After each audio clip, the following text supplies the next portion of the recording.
महाराज जी, मैं पेशे से पशुओं का डॉक्टर हूँ। कई बार हमारे सामने ऐसी स्थिति होती है जिसमें उस बीमारी का इलाज ही नहीं हो सकता, जैसे गाय, भैंस, घोड़े आदि की लात का फ्रैक्चर हो जाना। उसमें ऑपरेशन सफल नहीं होता। अगर कर भी दिया जाए तो पशु ज्यादा देर तक जीवित नहीं रह सकता। और जैसे कुत्तों में दौरे पड़ना, इसमें वो भयानक कष्ट सहन करता है, तो हमें ये सिखाया जाता है कि इस स्थिति में जहर का टीका लगा के जिससे उस जानवर को आराम की मौत हो जाए। महाराज जी, उन्हें बिना कष्ट सहे मुक्ति मिल जाए। तो क्या हमें ये कार्य करने का अधिकार है महाराज श्री?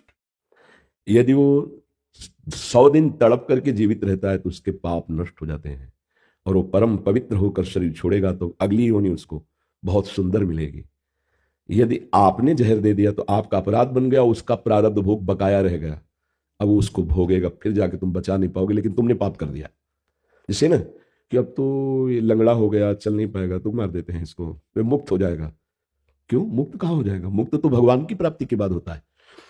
अगर उसको ये था कि लंगड़ा होकर के 1 महीने तड़पेगा, जीवित रहेगा, फिर मर जाएगा, तो 1 महीने इसी योनि में भोग लेता दुख, अगली योनि उसको बहुत अच्छी मिलती ना। अब वो तो अगली योनि के लिए प्लस हो गया ये, और आपका पाप इस तरह में बन गया कि आपने इंजेक्शन लगा दिया कि सुखपूर्वक मर जाए। तो पशु से भजन तो बनता नहीं, तो भोगना ही है। मनुष्य हो, भजन करके मुक्त हो सकते हो। अब आप देख लीजिए कि आप अपने को बचा लीजिए, नहीं ऐसे तो बहुत से जीव आते रहेंगे आपको इंजेक्शन दे दे कर मार, फिर यही आगे चल करके आपके लिए भारी पड़ जाएगा। क्योंकि कर्म तो कर्म है ना, कर्म तो दंड दे के ही रहता है।